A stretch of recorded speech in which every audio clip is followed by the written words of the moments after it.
The show can't start until we crack open a bottle of Revelton. Whether it's their crisp, clean vodka, the bold spice of their rye whiskey, the rich smoothness of bourbon, or the original honey whiskey that started it all, every pour is a taste of craft and passion straight from the heart of Iowa. So pour yourself a drink, settle in, and get ready to relax, laugh, and enjoy the show.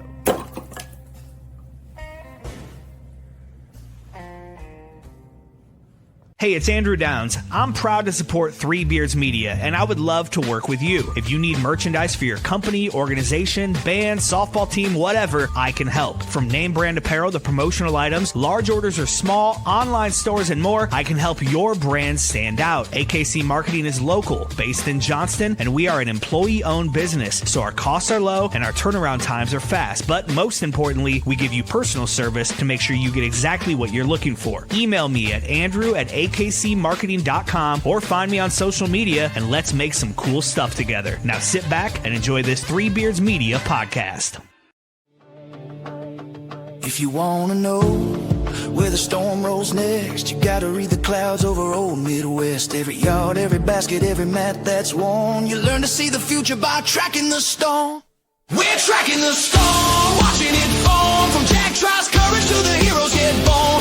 Hilton lights shining like lightning in the night. Jack tries way, glowing in the stadium lights. From the sweat in the barn to the roar in the stands. Every Cyclone story's written in the land. Yeah, the path gets clearer with each legend swarm. We're keeping eyes on tomorrow by tracking the storm.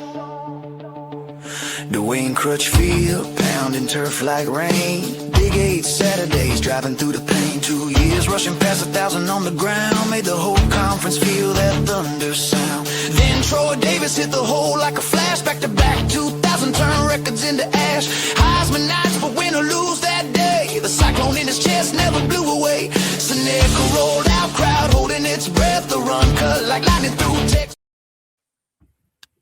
Wow. What a great opening. Nice. What a great opening. I hear about Dwayne Crutchfield, man. Good stuff, huh? Really cool. It's great to be here tonight. Great inaugural show of the Tracking the Storm. Feel very privileged to be able to be a part of this team with Three Beards Media and with my buddy Kent Anderson and Sean Jankowitz. Or how do you say your last name? Jankowski? Jankowski, yes. Jankowski. Sorry about that. It's good. Know each other along the way. Neither one of us, Kent and I, aren't. We're not very well versed in the path of how to get into journalism and everything else, but we do have a passion about Iowa State sports. We have a passion about sports in general. Right in our fight song, it talks about loyal sons, and we think that's a really good format to talk to different players, different people from, all the way back as far as we can go to the new guys today, as well as coaches and other people that have been around.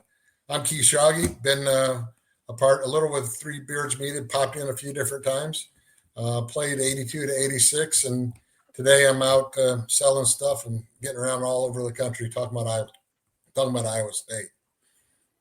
Kent? Well, Keith, you're right. It is a privilege. It's a privilege to be here on the show with Three Beards Media with Sean. And you do it for the same reason I do. We love Iowa State, and that's the thing that really is inspiring to want to be a part of doing something like this and tell stories. But it's not just about us reminiscing. There's a lot of good stuff that has a lot of meaning for what's happening today, because you never know where you're going to go until you kind of know where you've been.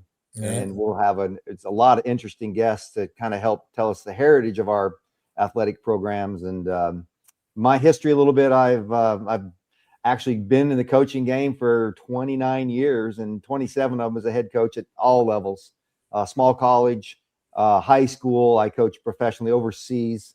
I didn't get to coach the quality guys like our guests, but we had some guys that didn't quite get there, but were still really good. Fortunate to have a lot of success, and I really enjoyed that. But now I work for a metal manufacturer. I'm a president of a metal manufacturer, an Iowa-based company. And so tell me a little bit about you. I know a little bit, but kind of give us your introduction as well, and then let's get Dave on. So I am from Eastern Iowa. I am from Clinton, so team out East country. My mom actually went to Iowa State in the 80s, so that's how I became a Cyclone fan. I went to St. Ambrose University in Davenport, and I studied radio and television. I also ran cross country, but I'm excited to join Chris and the team with you guys here at Three Beards to learn more about the history of Iowa State, because I've kind of known about it, but I want to like relive it through you guys. So I'm like really excited to be here. Well, there's no better place to start than reliving with a guy that came in from, a small town in Idaho and went through the junior college ranks, came into Iowa State, and he was the quarterback when I came in as a freshman. He was a junior college transfer, and on to the NFL with the Atlanta Falcons and a few other teams. He's going to talk a lot about that. It's really my honor, and I've always idolized Dave and felt him as one of our leaders and guys that, did so much for Iowa State in his time and now today out there with the Atlanta Falcons. But we're going to talk a lot about Iowa State. We're going to talk about other things that Dave's doing, and then a few other curveballs that were thrown at us, just some other things that are out there. So with that, Dave Archer, thank you for coming to the show. Thank you for the inaugural Tracking the Storm, and welcome. Keith, I'm honored to be the first guy to come on with you guys. I was a little bit set back that I would be the guy that you guys choose, but to do this, and I think it's pretty cool when you think about what you guys are doing now. Kind of is what Iowa State is about. It's about a bunch of guys that are going to roll their sleeves up, and they may not be the most talented sometimes. We might not be the biggest sometimes, but you can bet we're going to fight your ass. And you guys epitomize that with what you do now for a living. You go out there and you bust your rear end to make things better for people. So it doesn't surprise me. Kent says he didn't coach anybody at my level. He coached me the entire time my senior year. We were roommates, and every time I looked over, he was coaching me through something. They said, now listen, when we see cover two now, I don't want you to hang on that outside hole. Stick that one down the pipe. So he was coaching. But it's a pleasure to be on with you guys. I've known you guys a long time, and it's really cool to be on with you. It's an honor, really, to be on here with you and talk Iowa State. Well, Arch, I think your first lie was right there about coaching. So I'm sure there's gonna be some more. But I'm like Keith, man. I was fortunate. I got to a room with you on the road. And I thought it was an honor that they put me with the quarterback, because apparently they thought you were going to raise some kind of trouble. So they put you with a non-trouble maker like me. I do want to tell a little story about rooming with you on the road, because now you're an analyst, a radio analyst for the Atlanta Falcons. So I'm gonna tell the truth version here, and just real quick. We were rooming. Because we stayed in the hotel the night of a home game and away games. But one of those times, they'd done the bed check, and we're each in our separate bed there. And all of a sudden, it was like I hear like the wind's out of the northwest. The Cyclones choose to receive, and you would take yourself through your play script. You knew your script in the first series, and you would do the color commentary. You would do the play-by-play. And you would take yourself through it. And I always thought that was really cool. And I was like, I was rooming with Ernest Hemingway, right? It was so romanticized, and you're telling these stories, but you did a great job. And here you are. I mean, you were a natural, man. You really were. And not only that, you're a great quarterback, but it was so fun to have that. And the only piece that I would put in on your broadcast, if you remember that broadcast, is when we had a first down, I would go, nah, nah, nah, nah. And that was what the band played after every first down. So you were a delight. You were such a competitor, man. I mean, fiery. Everybody knows you as this, mild-mannered, great guy. But I'm telling you what, you would get after some people's butts, including the coaches. I think. Well, I appreciate saying it. And it was fun. I used to like to try to talk through what I thought the first series was going to look like, and I'd inject Kent making a play. Kent Anderson split wide. Now we're going to bring him to motion into the backfield. We're going to hand him the football. Kent Anderson with the ball. We did all sorts of stuff that we would, or Kent intercepting the pass, whatever it was. We would have some fun with it. I remember we used to get on each other too. We used to get on each other all the time. he'd look at me and he'd say, I'd say, let's look at the Schrage kid. The Schrage kid's a young guy. Don't know where necessarily we're going to play him. He's a quarterback in high school. Going to play him at the tight end spot, but I don't think he can play. He's not good enough. He's not going to be able to. We would play. Pretty much the same. We played games like that all the time, but it was. I think it was a true. I think that. We hear the term brotherhood thrown around a lot, and I thought that our guys, I don't care, what color you were, where you were from, or whatever it was, we all, loved being around each other, and we had a lot of fun practicing with one another. We had a lot of fun traveling with each other. We didn't win every game, but we fought people's ass, and that was what we were about. And that's why I kind of talk about what you guys are doing now for a living. You guys are out there banging it out, and I know you got guys that you employ and all that kind of stuff, but I know that's what you're about. Roll your sleeves up and go to work, and that's what this program's about. Take us a little bit back. Let's go back to Soda Springs. Just give us a little biography, 5-10-minute biography of where Dave started, where he went to, and a little bit about what you're at today. Yeah, I grew up I started my first 4 years of school were in the Bay Area, California, believe it or not. My dad was working for a company that was building the Bay Area Rapid Transit System in California, the BART system. And he was the purchasing agent for him. He did all the buying on that job for a company that was building it. And they put that subway system underneath the bay. And then when that job was done, he was given a choice as to where he could go. He could go to Pittsburgh or he could go to Idaho. He was a huge outdoorsman, loved hunting and fishing. And I was fortunate. I was only like 10 years old at the time. We moved to Idaho. And I went from the Bay Area, California, to a city that had about 2,800 people in it, and a little corner of Idaho. I had 73 kids on my graduating class in high school. I think there were 349, 351, some weird number like that, were in the school. So very rural, but it was cool as a kid, man. I got to take, I'd go out hunting by myself, or I'd go fishing. I'd get on my bike and I'd ride to a little creek or something to go fishing.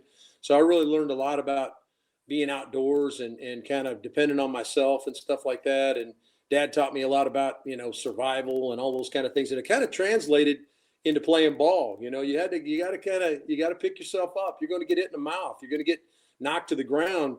What are you made of? And you can crawl off the field, or you can stand up and go at it again. And that's kind of what he instilled in me. And the country I lived in was rough in that regard. And so that was kind of my upbringing. And then I had a chance to go to a couple of smaller FCS schools, University of Idaho, and some of those schools recruit me, but I always wanted to play D1 football. So I went to a junior college in Utah, southern Utah, Snow Junior College. And it was a great decision, because I got to play for a guy named Bill Kelly my sophomore year. We threw the ball over the yard. We played out of BYU's offense. So even though it's not like the style is today, it was similar from a pass route standpoint. We ran a lot of two-back stuff, but a lot of that halfback would run a lot of that slot receiver stuff you see today in three wide receiver sets. And we threw the ball over the yard. We went to a bowl game, crushed this team from Texas, threw for over 400 yards in the bowl game. And so I got my opportunity to play D1 football. Now I had to make a choice as to where I was going to go. I was being recruited by LSU and Texas, Iowa State, a couple of WAC schools. I think New Mexico and Utah were recruiting me as well. And so Al Sandahl was the offensive coordinator, just been hired as the offensive coordinator under Donnie Duncan at Iowa State. And so he came or they called me and said, well, I'd take a visit to Iowa State. And so I at the time, here's a name that people remember, Mac Brown had been the Iowa State offensive coordinator. He was leaving to go to LSU. And so I came to Iowa State, spent my days there. Dorn Geis was the guy that hosted me, our tight end. Dorn was a great guy and took me around. And I remember when I got there for my recruiting trip, because I didn't know anything about Iowa State. Okay, I knew I had to look it up on the map. Ames, Iowa. Okay, just north of Des Moines. Okay, I'd never been to Iowa, so I come in and get picked up, and Dorn takes me around a little bit. And he says, "Okay, first thing we're going to do is we're going to go over to this place called Hilton Coliseum, and there's a wrestling meet going on. And he said, Iowa State is wrestling Iowa. I thought, you got to be kidding me. I'm going to go watch a wrestling match. I don't know what's wrestling, So we get to the parking lot, the place is packed. There's cars everywhere. I go, damn, they dig their wrestling here in Iowa, And so we go in the building, go in a special door where the players went in. And I walk in this place, guys, and you talk about sending chills down your back now. There's 14,500 packed into Hilton Coliseum for the Cyclones and the Hawkeyes wrestling. And the guy standing in the middle of the mat, the guy named Nate Carr standing right in the middle of the mat. When I get there, I said, my goodness. And when they introduced Nate Carr's name, the place exploded, and I thought, wow, the hair stood up on the back of my neck. Talk about an impression now. We stayed there for a couple of matches and watched, and Iowa State did what they needed to do. I think Iowa was number 1 and Iowa State was number 2 at the time, but Dr. Harold Nichols' team knocked off Dan Gable's team. We won the match. It was a close one too, but and then we went on from there, and he showed me around Iowa State and showed me around the city of Ames and stuff. But that was my first impression when I got to Iowa State. Was I went to Hilton Coliseum and saw that match, and I got a taste of what Iowa State fans are about. And man, that was a lasting impression for me. So I was hooked. I did take a plane down to Baton Rouge to see what Mac wanted to say to me and all that kind of stuff. But I pretty much decided, Iowa State's where I'm going. That's awesome. Arch, that's awesome. And when you got to Iowa State, I kind of want to jump ahead a little bit because I'll probably be all over the map here, but do you have a memorable game, one that really stands out? You came in, you started immediately, you won the job in the spring. I think you came in the spring semester.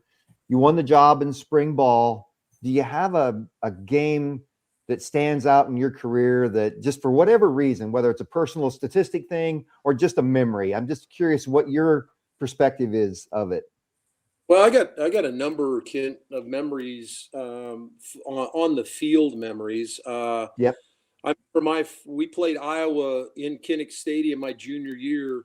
Iowa State had beaten Iowa 2 years in a row. You guys, Kent, you were a part of that. Keith, you were just getting a taste of it as a freshman. Yeah.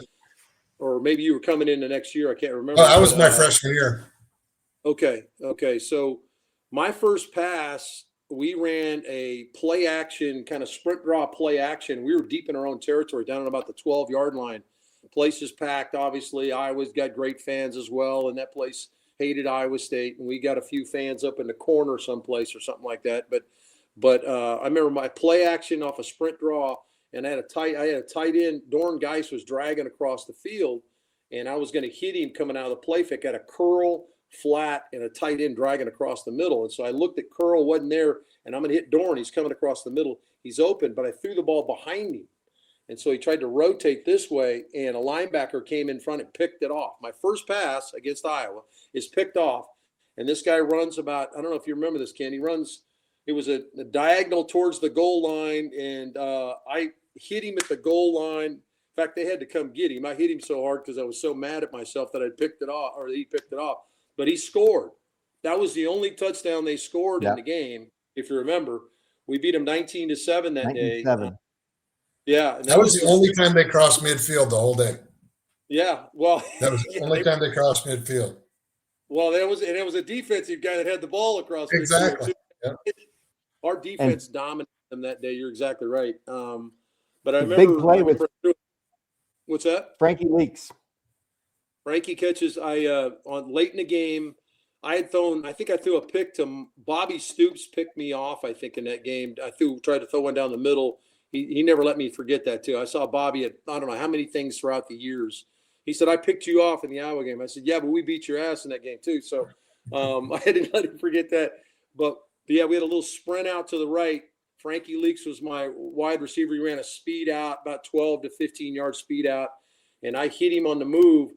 And Frankie caught it, and the defender was running hard. He put his foot in the ground. The defender ran by him. He spun back to the inside and went 46 yards for a touchdown, and that made it 19-7. And that was all she wrote for the Hawkeyes. We knocked them off for a third straight year for Iowa State to beat Iowa. And so that's a lasting memory. I mean, anytime you get in the rivalry game like that, they had a guy named one of their broadcasters was a guy named Jim Zabel. I don't know if you guys remember Jim Zabel. Yeah. He used to do this. We're Iowa boys. We all remember Jim Zabel. He did this stupid show on one of the local channels called Let's Go Bowling, and it was called the Doiners versus the Out of Towners, if you guys remember. But anyway, Yes. he's an Iowa broadcaster, and so in spring practice, they did a caravan. Now we do Big 12 media days or Big 10 or Big 8 media days. Back in those days, there was a caravan that went to the different schools, if you guys remember. And so all the media would show up at Iowa State for a day or two, and then they would move on to wherever.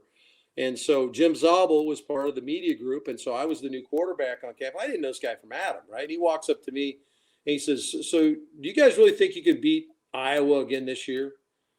And that was his question, and I thought, what kind of question is that? What am I supposed to say to that? No, or what? I said, hell yeah, we think we're going to beat him. Yeah. We're going to beat him in their building, and that's what we ended up doing. That's another thing that I remember. But we played Nebraska my senior year, or our senior year, Kent, in Lincoln, and they were number 1 in the country. Turner Gill, Mike Rozier, Irving Pryor. Irving Pryor, yeah, Dean Steinkooler. I mean, they were loaded. That was the team that lost to Miami in the Orange Bowl. They went for 2 and missed, and Miami won it. But we played them there, and they were just a juggernaut. Chris Washington hates for me to even bring up this memory. Chris was our middle linebacker and defensive captain, but they had a guy named Dave Remington that would snap the ball and block Chris before anybody else moved, and it was just incredible how good they were. Obviously, the Remington Award is named after Dave Remington. So was a great player. But we lost that game, but I think we scored 29 or 30 points or something like that. But they put like 70 on us. But Rozier, the thing I remembered was Rozier had 65 yards rushing at halftime. And so I said, damn, we've done a pretty good job on Rozier. And I think the score was like 24-14 or something like that at halftime. We were right there. And we threw the ball of a yard on them. I think we threw for like 350 or 370 in the game or something like that. But Rozier finished the game with 212 yards and four touchdowns. I thought, you know what? We held up as long as we could. They ran over us and stuff. But there's so many memories of games. I think we actually scored more points on them than anybody that year until the national championship when Miami beat them. And if I recall, it was really close going into the fourth. It was like 32-29, something like that, 32. And we're all fourth quarter, we're jacked. And they just got their juggernaut rolling. And they beat us. They 70 burgered us there in a short amount of time. But they were good. But you did. I remember, Arch, you threw the ball all over the place on them.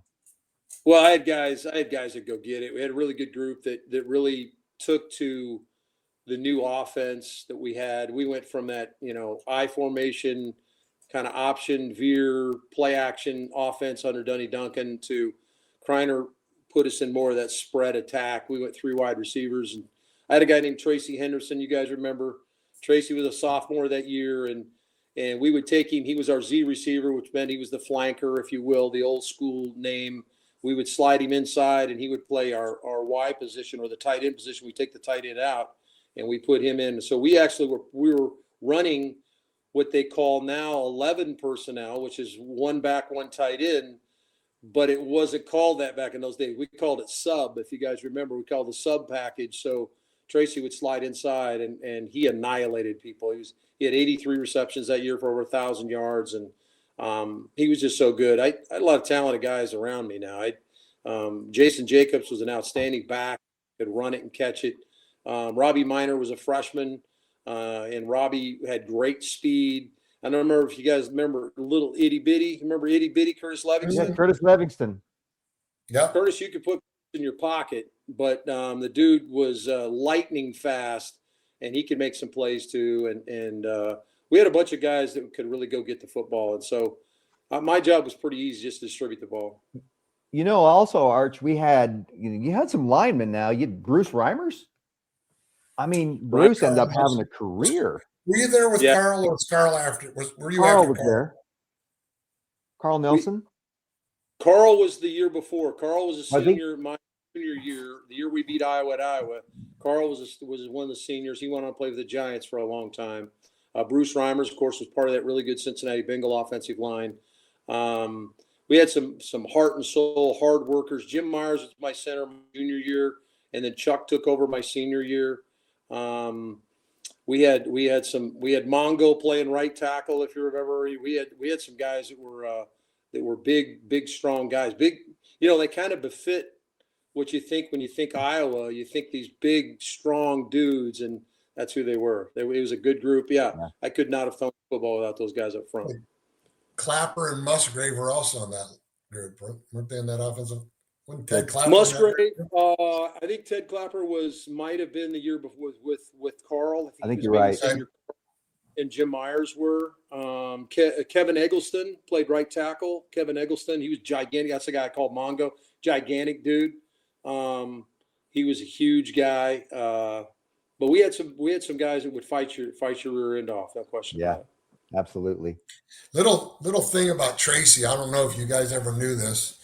When Tracy was I believe he was a freshman, he was at Proviso East High School. And he became the starting point guard at Proviso East as a freshman. And a guy by the name of Glenn Doc Rivers went from the point guard to the 2 guard. Tracy basically beat out Doc Rivers for the point guard position. That guy was an amazing athlete. He was something else. Arch, can I just get your perspective on it then? Because just kind of transitioning into your NFL career here a little bit. Of course, you went on and had a great career with the Falcons, and obviously you're still tied there emotionally as well and living in the area. But everybody always talks about the different level, and you hear it all the time. You go from college, it's a 1%, and then you go to a 0.1%. And besides the speed of the game, and I just would like to, from everybody out there, a listener, what was the difference, like in the locker room, in the preparation, all those things, besides, because everybody says the speed, the size, you hear it over and over, but there are other differences in just the way people prepare, et cetera. What was that like for you? What did you notice?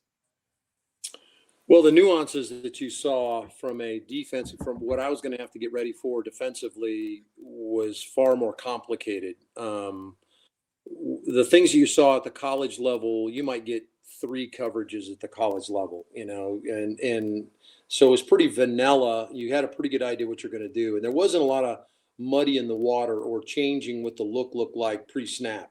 When you came to line of scrimmage, if it was 2 high safeties, you had a pretty good idea you're going to cover 2. Or if it was a single high safety, the only things you had to worry about was it going to be cover 3, which is a zone coverage, or were they going to play cover 1, where they're going to play man coverage and have one guy free in the middle of the field to roam.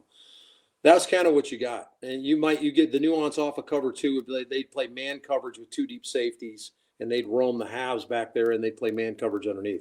That's what Nebraska wanted to play. We wore Nebraska's ass out because they wanted to play cover 2, and I had Tracy Henderson playing in the slot, and they were trying to cover him with a linebacker first of all, and just annihilate. I think Tracy had like 12 grabs in the game, but they kept trying to wall him off to get down the middle between the 2 safeties, because you got 2 guys going down the sidelines for hole shots. If safety split, then you could pump it right down the middle, and I was wearing him out with Tracy down the middle.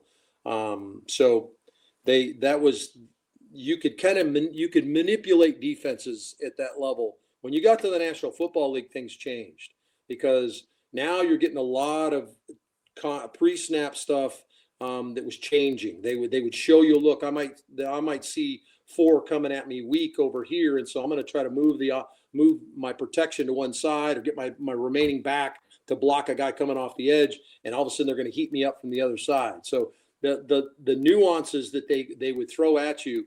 I don't know, you guys remember a guy named Dick LeBeau, coached at Pittsburgh, was outstanding at zone blitzing.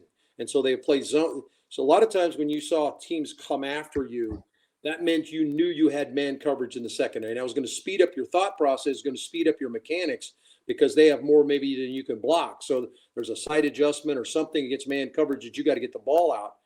But now all of a sudden you've got this nuance called zone blitz where they're bringing more than you could block on one side, and they're playing zone behind it. And so you'd throw what you thought was a side adjustment, meaning I've adjusted my route because there's too many that I can't block everybody.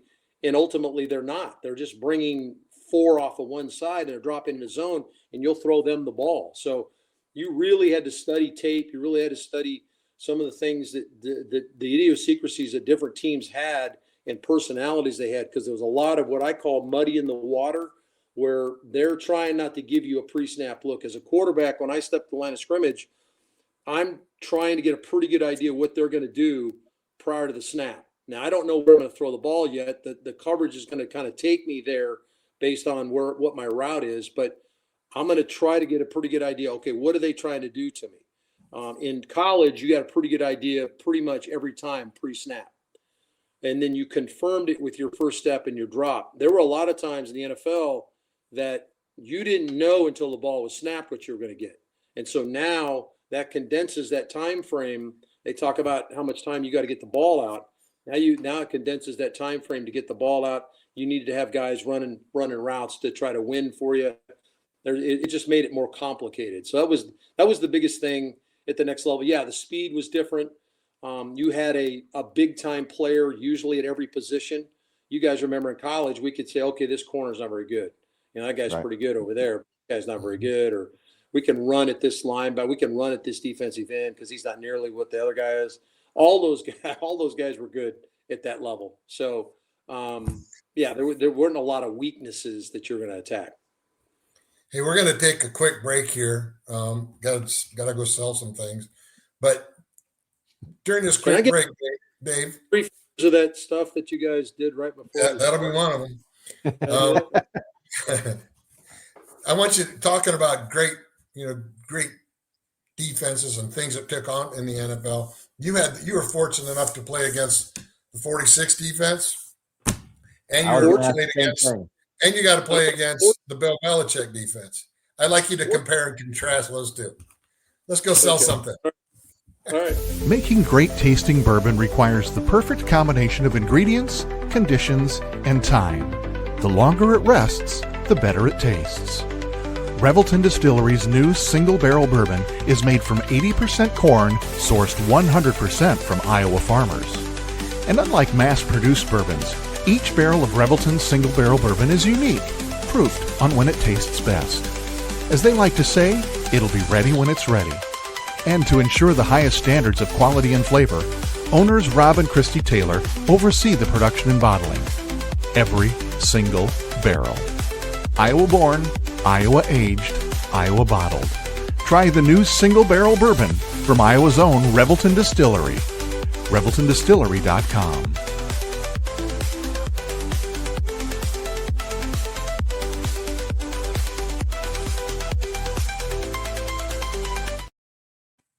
In the heart of Des Moines, one name has stood above the rest: Iowa Beef Steakhouse.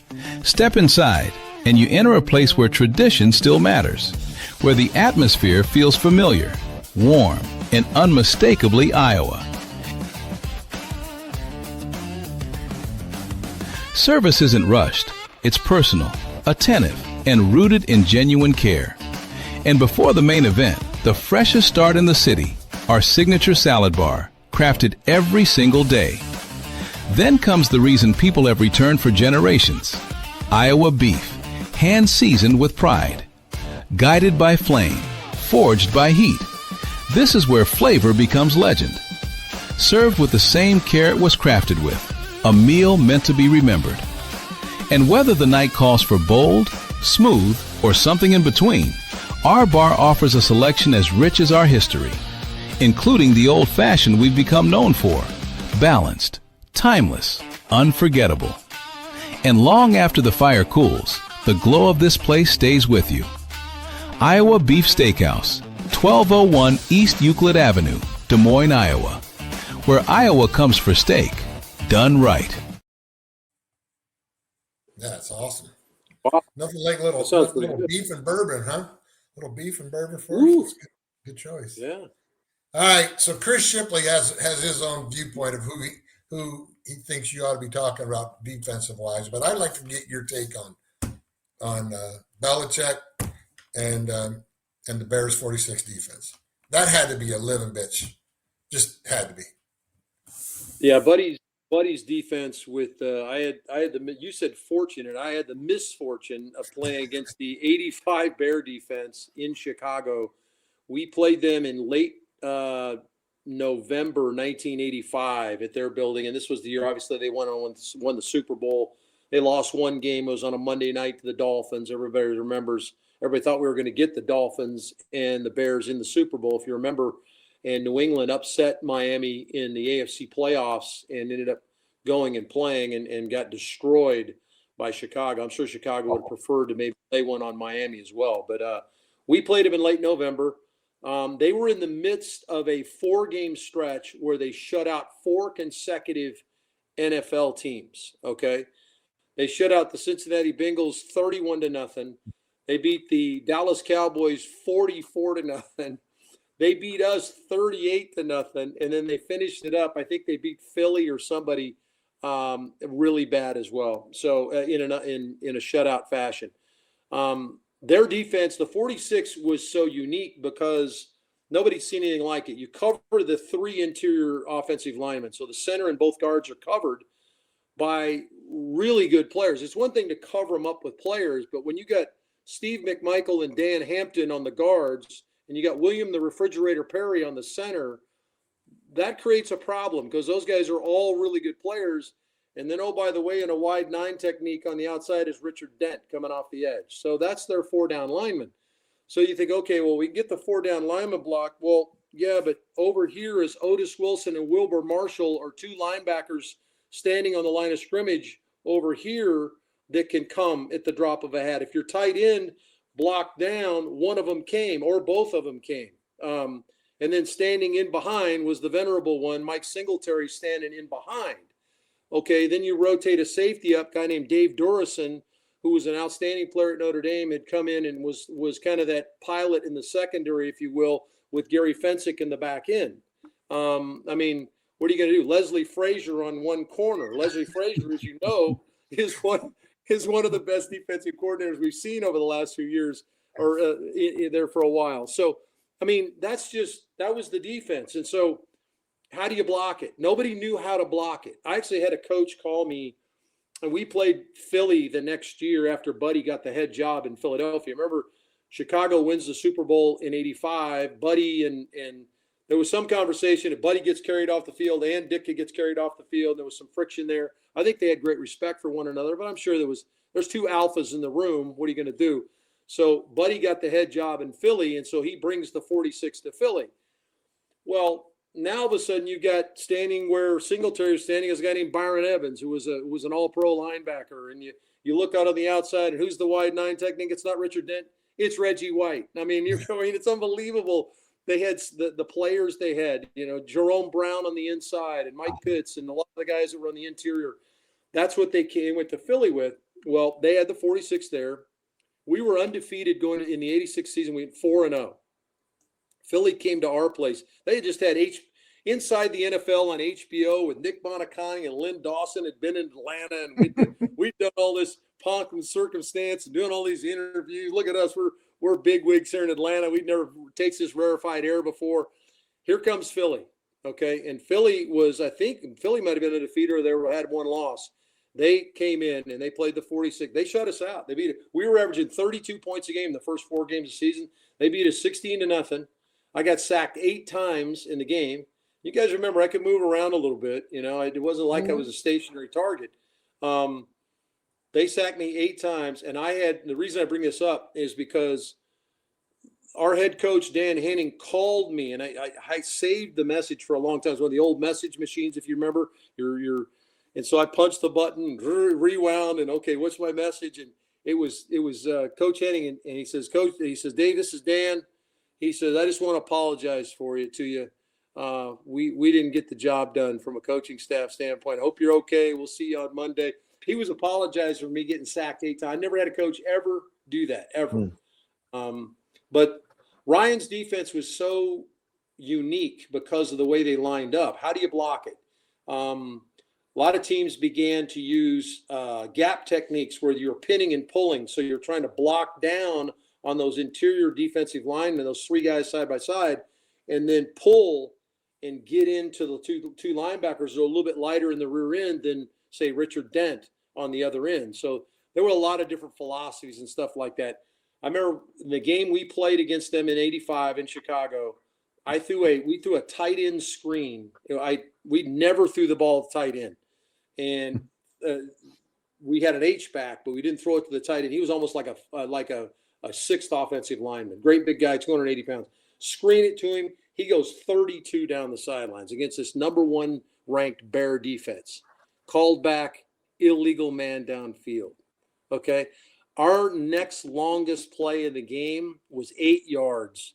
Gerald Riggs had an 8-yard run in the game. We got our asses handed to us. It was unbelievable. And not to mention, they ordered up. We went out. It was 25 degrees, Chicago day, beautiful, right there in Soldier Field. No precipitation of any kind. 25 brisk day, but good. No wind coming off Lake Michigan. We were down like 17-0 at halftime. Came back out, and it was like we had been teleported into another world. Like, I don't know if you guys watch this show called Stranger Things. We'd gone to the down under. It was unbelievable. There was stuff falling out of the skies that looked a lot like razor blades. And when you hit it, it just ripped your arms apart on that old hard turf. The wind was blowing off Lake Michigan. It was almost like God was telling us, get the hell out of there now. Get us out of there as quick as you can. And but we didn't get out there soon enough. But that was that defense, Keith. What you wanted me to talk about? What Belichick did in Chicago? Yeah, going to this Belichick and Lawrence Taylor and Carl Banks and those guys. I mean, you played in an era of football that was just. I mean, the Niners, the Bears, the Giants, the Redskins. Holy shit! I mean, those are 4 of the greatest teams ever play. Yeah, you always had some edge player. You know, Dexter Manley and Mann coming off the edge in Washington. Dave Butts in the middle. Dave Butts' head was as big as a Volkswagen. I mean, it was unbelievable how big this dude was. Right? I think he carried his kid off the field in his helmet. His kid was like 3 years old. It was unbelievable how big this dude's head was. But he was putting that head on our offensive lineman in Washington. But the Giant defense obviously was elite. Bill Parcells was a phenomenal coach. Story about Bill Parcells, I remember he and Dan Henning were real close friends. And in the offseason, I was at our facility working out, and Henning called me into his office. He said, "Here, I want you to talk to this guy." I said, "Oh, you know who?" And I didn't know who it was. He goes, "Dave, this is Coach Parcells." I said, "Holy shit, Bill Parcells." I said, "Yes, sir, Coach. What can I do for you?" He says, "I'm looking at a couple receivers. Tell me about this kid, Tracy Henderson." And so they were looking really hard at Tracy at the time, you know, and Trace, of course, was a sophomore my senior year. So he was about to come out, and we all know, you know, most that follow, he didn't get his opportunity for whatever reason, but they ended up drafting a guy that we all played against, a guy named Bobby Johnson, who played wide receiver at Kansas. If you remember, was Frank Sire's big time targets in that great game we had with Kansas. Remember, we beat Kansas 38-35 in Ames. On a field goal at the end. Mark Backrow kicked a field goal at the end to beat them. We came from 14 down in that game, I think, to win. But that defense was built around, that was a 3-4 defense. So they played a standard 3-4. They had 2 really good defensive tackles. There were 5 techniques that played out over the tackles. And they just neutralized your two tackles. And then Burt was in the middle. Jim Burt, the big nose tackle. It was hard to handle. And Harry Carson at linebacker, Gary Reasons at linebacker. You had Banks on one side. You had, of course, maybe one of the greatest, if not the greatest defensive player of all time, and Lawrence Taylor off the edge.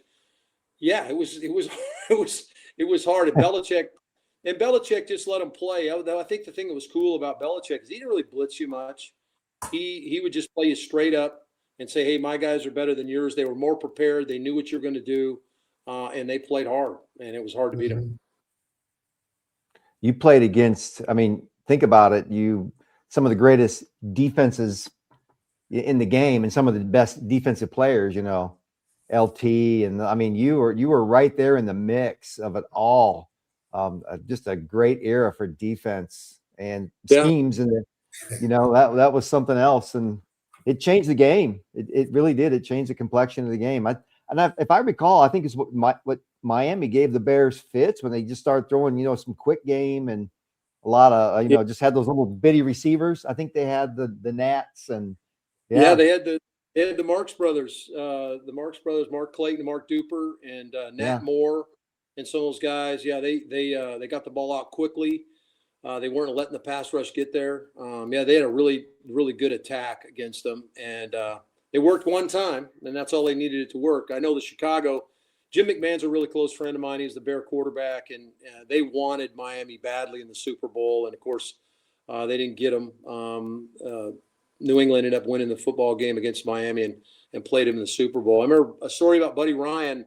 Buddy, as I said, got the head job in Philly, and in that game where they sacked me 8 times when Philly came to Atlanta after we were undefeated 4-0, he had a guy named Andre Waters played safety for him, and we called him Dirty Waters because he would take some shots at you. And I got out of the pocket and ran for about 6 or 8 yards and got out of bounds. And when I say I'm out of bounds, the white stripe on the sideline is about 3 feet wide. Okay, I'm on the bench side of the white stripe. Okay, so that means I'm three feet off of the field. Waters dives at my left knee. And so I jumped in the air, and he cut my legs out from underneath me. And there was kind of a brawl on the sideline and stuff like that. And I kind of worked my way out of the pile, and I went across the field. Okay, and I'm going over because I knew what had happened. I'd been running around doing stuff. They'd watch me on tape running and making some plays, getting first downs. And so they were going to do something a little off color to try to take me out of the game. So I went across the field. I got just on their side, over on the other side of the field, about where the numbers were, and I unbuckled my helmet and I kicked it up. And I said, "Buddy Ryan, you mother FO," I said, "I know you sent him after me." And I just was dog cussing him. I saw Buddy pull his headset down off his head and pull it down. He goes, "Get back in the huddle, punk. We're coming again." It didn't bother him a bit that I knew that he tried to body bag me in the game, because he was famous for that too, the body bag game. But yeah, there was some phenomenal players. I got to play against Ronnie Lott. I remember we played the 49ers in Atlanta, and we called a bootleg play. And when I came out of the bootleg, Dwight Hicks was standing looking right at me. They're all pro safety, and I made some stupid Kent Anderson dead leg move and left him standing there. Just that little swivel move that Kent had, and I danced by him. Talked about all that coaching I got on a Friday night, and so I'm running to the corner of the end zone, and who's stalking me? Here comes Ronnie Lott from the far side, and I beat him. Just got inside the pylon, and Ronnie hit me at the goal line, just obliterated me at the goal line, and Ronnie's rolls over in a big heap. I got up and I spiked it right on Ronnie Lott. That was the only thing I ever got over Ronnie Lott. It was fun to play. There were so many great players to play against and be a part of the league. I was privileged to be a part of the league. Lucky in a lot of places. I know luck is where preparation meets opportunity. We hear that. Us three heard that a lot. Create your own luck. But there are some bounces and things that go your way. I was fortunate to early in my career stayed injury free until the late in my third year. My third year, separated my shoulder against the Bears that next year in 87 or 86 or 87. I can't remember what it was. And 86 because we played them in 85. I separated my shoulder in like week 11, and that kind of derailed my opportunity in Atlanta. So I bounced to a couple other places, but it was fun to line up against those dudes, man. I look back, and I had a guy call me.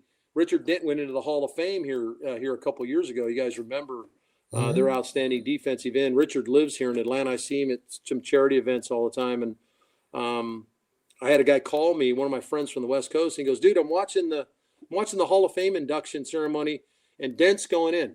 And every fourth highlight is Dent hitting your ass. What the hell is going on? You're the highlight of Richard Dent's career going into the Hall of Fame." So it was funny. I'm going to shift gears a little bit here and talk a little bit about what you're doing now with the Falcons. And then I want to go into the state of college football where it is today, as far as like Campbell leaving and that, just a couple words on that. Just your input on.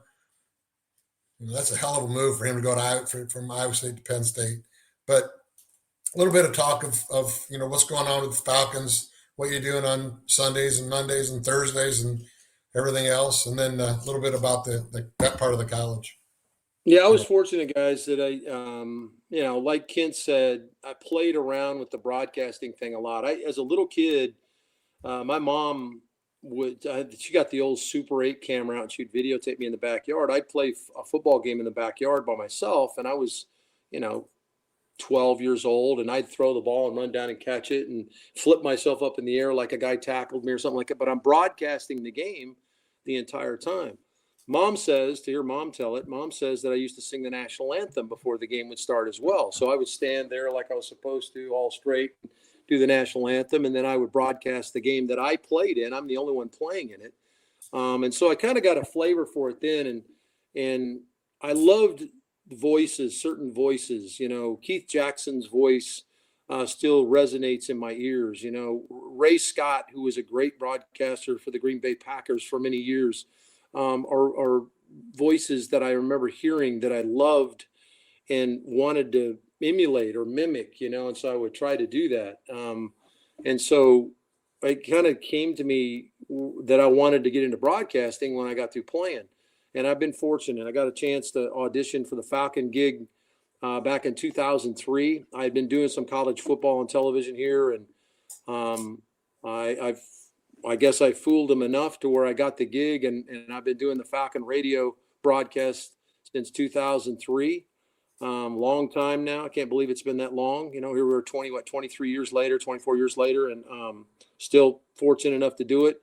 Mr. Blank, our owner, won't listen to any other thing than myself and Wes Durham, who's my broadcast partner. He's been listening to us every game. We have to get him one of those little satellite hookups where he can listen to the game. If we're in Philly or if we're in San Francisco or wherever it is. He's pissed if he doesn't get his little box so he can hear our broadcast, which we're fortunate. He's a big fan and a big supporter of ours. So that's been fun to be able to do that. I did college football on TV down here, got the chance to do the SEC and the ACC a ton, go to some of these great cathedrals of college football, whether it's, Neyland Stadium. We played Kent our junior year.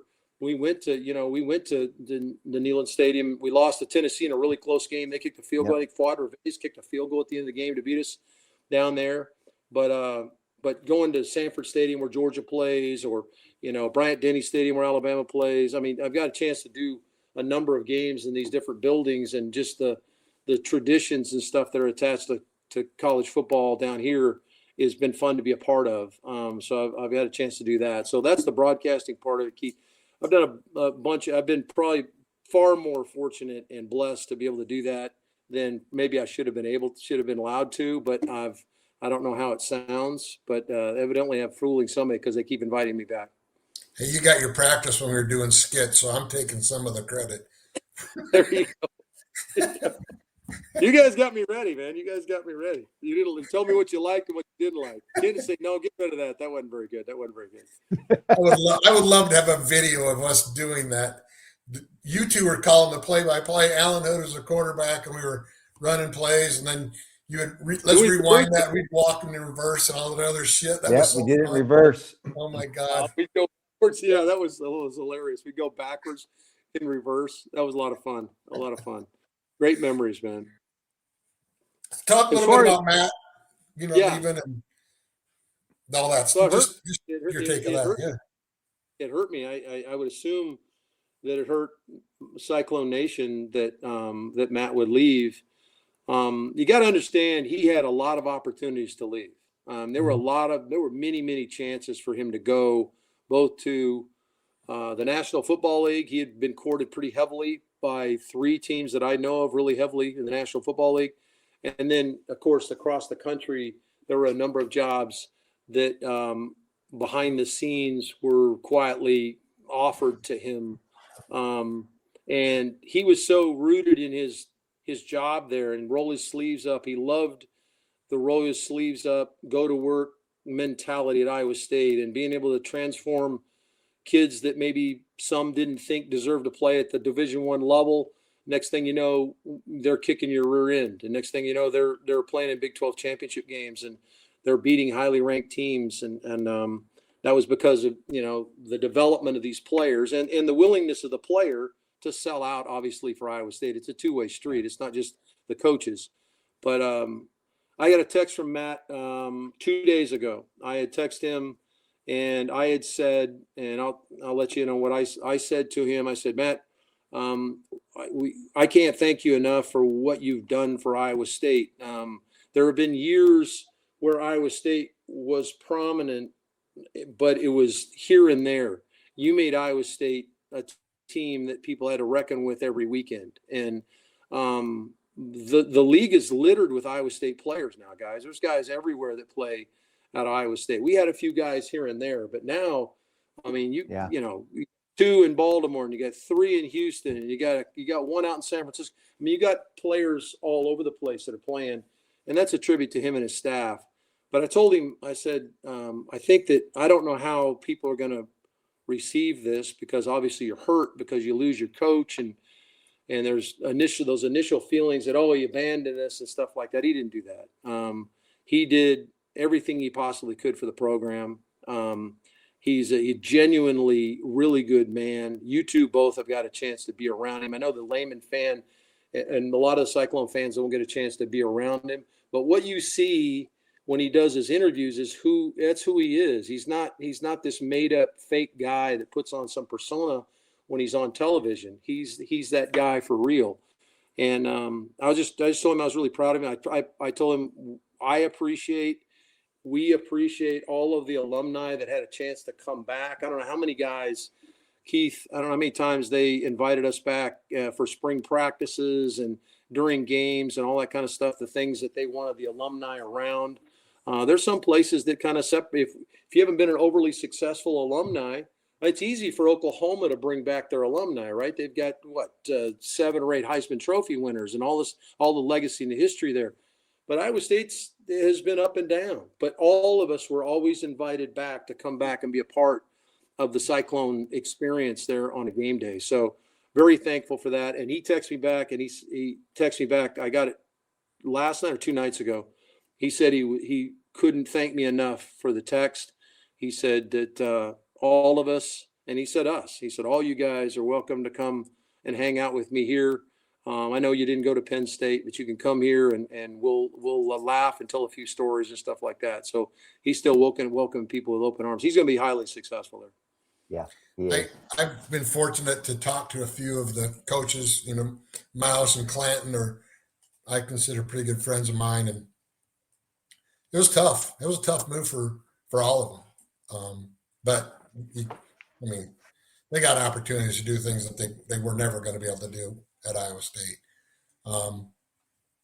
I've been fortunate enough to talk to a few of the people that are on Twitter through some of the Penn State, different pages of Penn State, and they're asking me questions like, is this for real? Is he for real? They're like, it's almost too good to be true what they're seeing. And it's like, that's the real dude right there, man.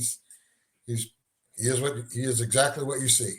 And well, it's stunning that it took them that long. I was holding my breath that they wouldn't get to Matt. I kept thinking, okay, whoever take the job, take the job, Lane, take the job, whoever it was, go take the job, and then, I got to Kalani, Kalani Satake, who's an outstanding coach at BYU.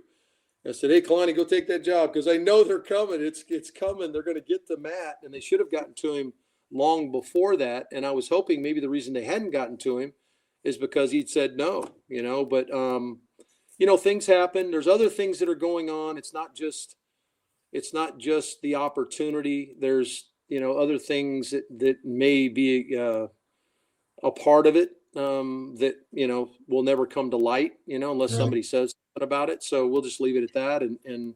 But I know that Matt took us to a place we hadn't been before. That's for sure.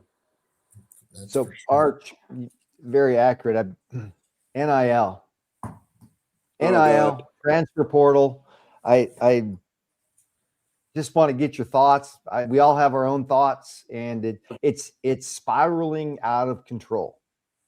Oh, it's out of control, Ken. The reason it's out of control is that when 2 years or whenever it was introduced, the NIL thing came online. I was doing a Big 12 radio show on Sirius XM, and there was no rules. They just said, okay, boom, here it is.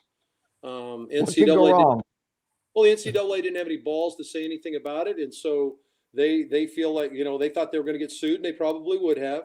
There were a lot of lawyers involved, and all this kind of stuff all came to a head at the same time. The one thing for me, guys, that is bothering me more than anything else, the NIL thing and the shared monies and all that kind of stuff, I mean, you knew we were going to kind of get there, and it's an NFL model. So if it's going to be an NFL model, because, NIL is pay for play, transfer portal is free agency. So in what we've done with the playoff, they're going to go to 16 teams, probably 14 at least, but they're probably going to go to 16 teams. It's an NFL style playoff. Just do it like the NFL then. Just use their rules to limit, because the thing that bothers me about all of it is the ability to tamper with other guys' players. If you're in the transfer portal, that's fine. If I decide, okay, I'm Keith Schrage, and I've said, you know what, I'm not getting my opportunity here, or I think there's greener pastures over here, I'm going to go get in the transfer portal. Boom, now you become a guy that people can talk to. That's not what's happening.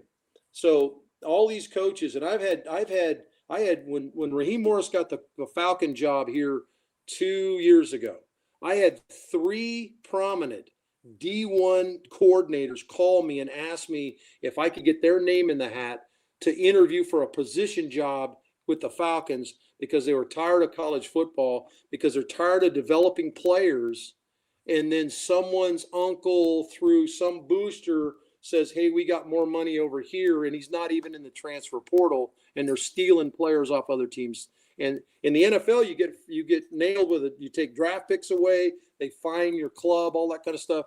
There's no rules in place for college football. Dylan Raiola just jumped into the portal, or is jumping into the portal when it opens up on January the 2nd. Nebraska paid him $4 million for 13-9 record. He should have to pay them. See, therein lies, okay, are you going to unionize? Who's going to do the union? Because the only way you're going to be able to get to contracts is and that's essentially what they need to do, is go to contract. 1-year contract, 3-year contracts, whatever you're going to do with the money. The only way you're going to be able to get to do that is you got to collectively bargain that. Well, who's going to collectively? We don't have a union. How the player is going to get collectively bargained to where they're taking care of their end and the school's taking care on the other end. Another one that bothers me, guys, is a scholarship. If I'm paying you $4 million, why are you on scholarship? That's right. Why can't I give a scholarship to a kid that's a walk-on? Or now we're going to get rid of the walk-ons. I mean, think about all the guys that busted their ass to help us get ready to play games that were walk-ons, and now those guys aren't going to get a chance to represent their university. Maybe it was kids that grew up in Iowa that always wanted to play at Iowa State, just wanted to put the uniform on. Jeff Dole. And they're not going to get it. They're not going to get to do that anymore. I think there's some other ramifications. I mean, what are we teaching kids now in decision-making processes? These are our leaders in business in the future. I mean, because there is no value on the integrity of the program that they're going to. It doesn't matter. It's what's the money like. It's less value on the integrity of what a coach can really build, like Coach Campbell. What he had built was a true college program, and money renders that powerless, because there's no value in that decision. There's no weight on that decision of, I'm going to go there. I agree, pay him. There's got to be organization, but if a kid can get paid, but you also better think about the other factor in your decision, because maybe in my mind, you get one transfer. Well, and I agree that I'm fine with that. You get one transfer, and then if you want to transfer again, you got to sit out a year. I'm good with that. That's a great idea. But it makes you think about other things. Sorry, Dave. Well, how about no? We're just kind of chopping it up here. But what you're talking about, where is the fight through adversity thing? Where is the fight to earn your right to get through it? We've got 2 kids down here that I just did the SEC championship game on radio. Okay, you had Ty Simpson at Alabama, and you had Gunnar Stockton at Georgia. Those are two guys that waited for their opportunity, and they brought guys in to take their jobs from them. And those guys waited for their opportunity. They're both juniors, I think redshirt juniors, if I'm not mistaken. And those guys, I think Gunnar Stockton finished 7th in the Heisman. This is his first year as a starter. First chance he got a chance. He's a kid that grew up in Rayburn County up in South Georgia that dreamed of being a Georgia Bulldog. You know, those days are few and far between, like you're talking about, Kent.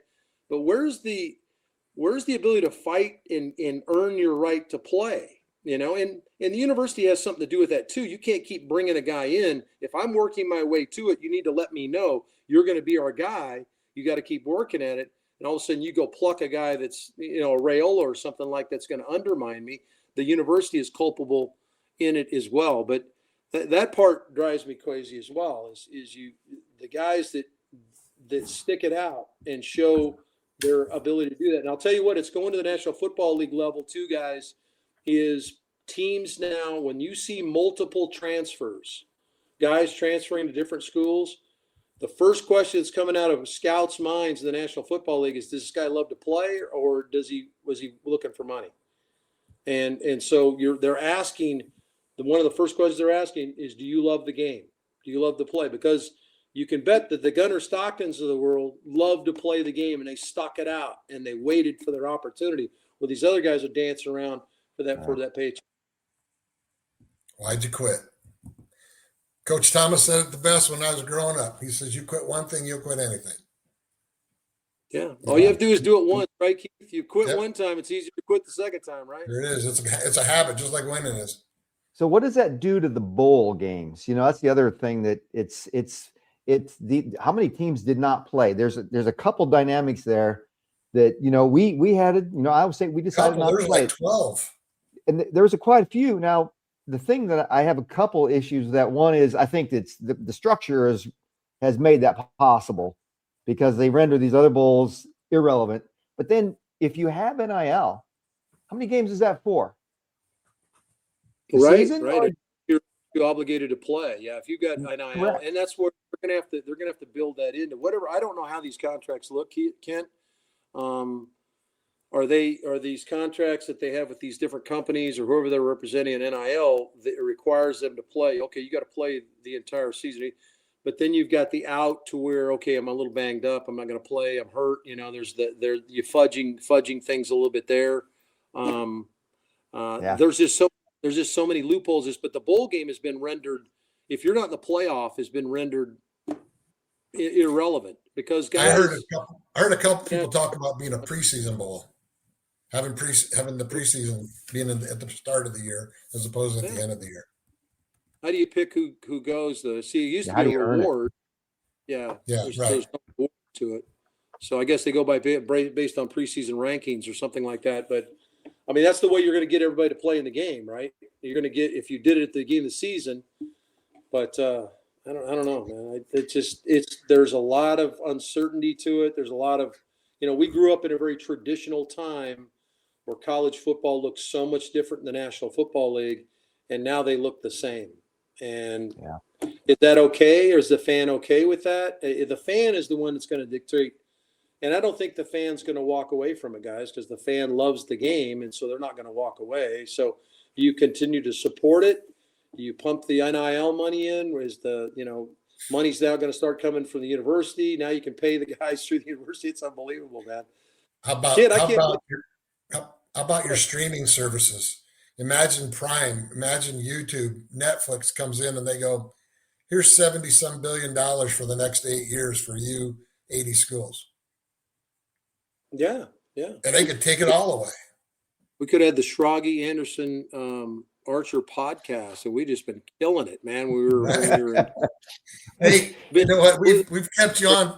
You've been very generous with your time, and I could go all night, but I know we've all got families and things to do things with. But we have one more segment to go, and it's basically it's your king for the day, Dave. And we've talked a little bit about different things, and I sent you a little bit of note ahead of time that, you know, if you could change one thing, what would it be? I'm going to let you think about that for a few seconds.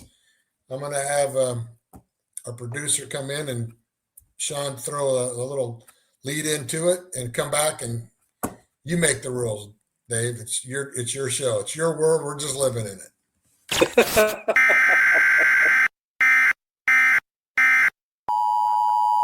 This is the Storm Anchor Amendment, where our guest steps behind the podium and makes one rule change to reshape college sports. No limits, no red tape, just their decree.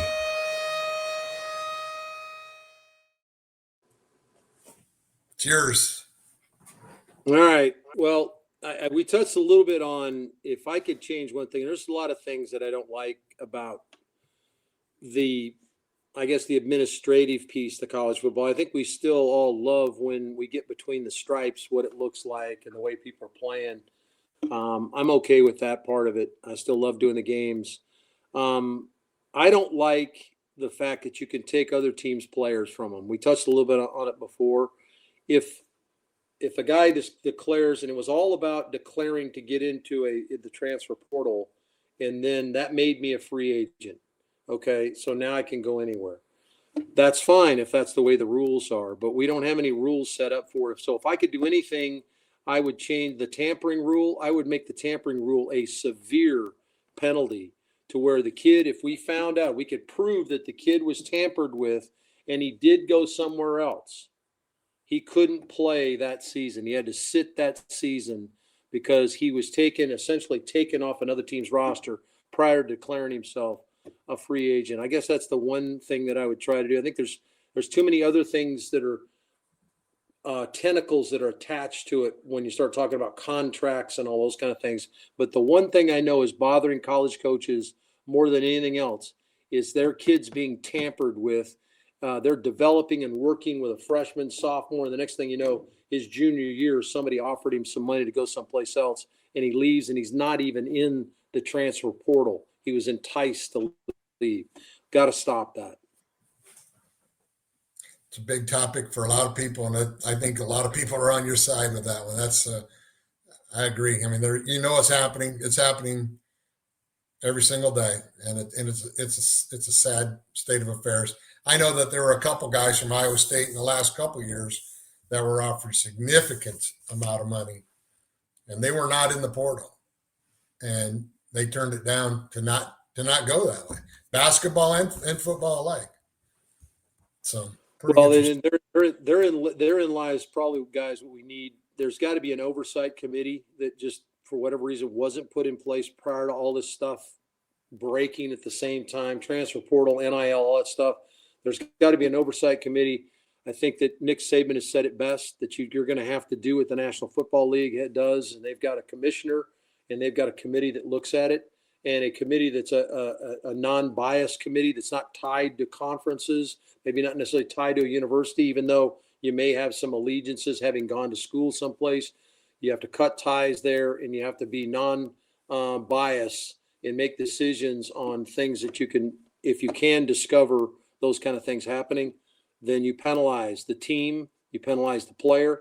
And I think if you do it enough and you make it harsh enough early on, then you cure the problem. I agree. Arch, long gone are the days where you'd go down to the cave-in after study table. You were never on study table, but go down to the cave-in and I'd hang out with you and just try to hang on your coattails there. Oh, that's not true, Kent. We had to stand around you because all the girls were looking at Kent. Kent was this cute guy that came in. Look at the cute guy from Iowa come in, and I was some scraggly looking dude from Idaho. I just tried to hang out with you. But boy, those some fun times. Going to the cave-in, yep. Going to Granddaddy's. Some great memories, fellas. You guys were a big part of that for me. I'll never forget that. And my friend, it's great to see you guys again. Great friends now then, and I consider you guys great friends now. So I appreciate everything and being a part of this. I know this is the inaugural part, and I hope I haven't screwed it up for you so you get a chance to do it again. But this is so cool. And tune in, Iowa State fans, or just fans in general. You don't have to be an Iowa State fan necessarily, even though it is Iowa State centric. There's going to be a lot talked about it. These two guys are going to talk to a lot of people here that are far bigger than I am. I appreciate being a part of it. Thank you, guys. Well, from this loyal son to those two loyal sons, I appreciate your friendship, appreciate our times, and I really look forward to what we're going to put together over the next several weeks, months, and years. Thanks again, Dave. Really appreciate you. Got it. Go State. Art, thank you, buddy. Go you State. Got it, Kent. Well, Kent, there we have it. Awesome. Arch was that was interesting, man. He's such a great ambassador, for football, but for Iowa State, he had the mug, and just he takes a lot of pride, and he keeps his connections, and it's just Arch was a heck of a leader, man. He really was, and just a great guy and a competitor. Just a great competitor. We could really get into he could have gone all night probably, and I don't know. I'm just trying to get a feel for how long this should last. We went hour and 10 minutes. That's a pretty good start, and it's not Joe Rogan's 3-hour podcast. But we'll take it. Let's end it. All right, man. All Sean, right, you still around? We're still on. I'm still here. Yeah, I'm still here. We're still here. All right. Hey, appreciate you running everything for us. Hopefully that was an okay show for it. No, we get started. It was awesome. Dave gave a lot of great insight, a lot of fun stories, and that's what we're going to try to do. Right. Is tell stories, reminisce, but then we got to look what's going forward with Iowa State. Yeah, just a couple things to think about down the road, or just other people, other influential people. I mean, I know we're working on a couple big ones that we're not going to talk about quite yet, but no, not yet. Other things would be dates. When's our next time coming up? I'm going to be in Palm Springs getting married on the 29th, so we won't be able to do that. So we'll have to. I think we're looking figure at it out. Yep, So, we'll make something work. Yeah, stay tuned to social media. We'll put it out on the Three Beards Facebook page, our personal Twitters, and everything. So stay tuned. Yeah, I think our next one is kind of scheduled as the 12th, of January. So, and I know we're both working on a couple things there. So, yes, I think hopefully we can nail that down, get that done. Great job, though. Appreciate it, guys. Yeah, thank you. Yeah. All right. Have a great night. We done? Yeah. Hold on. Why isn't this? All right. We will. All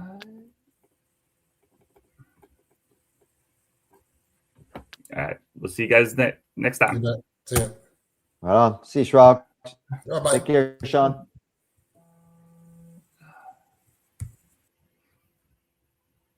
We're tracking the storm, watching it form from crushed fields, grinding trophies, 2K stones.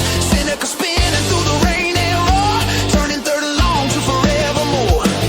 From Jack's I will to the Campbell years, we build up hope out of heartbreaking tears. Yeah, the line holds strong and the faith's reborn. We're keeping eyes on tomorrow by tracking the storm. Here comes Johnny, your fist up in the air. Tonight's show theme and that Hilton stare. Took a quiet Coliseum, turned it into a spell. With top 25 giants learn to fear this well. Hilton magic swirling like a cyclone wind. We're nigh on the pivot, made the rafters spin. Step back, jump or drive down the lane.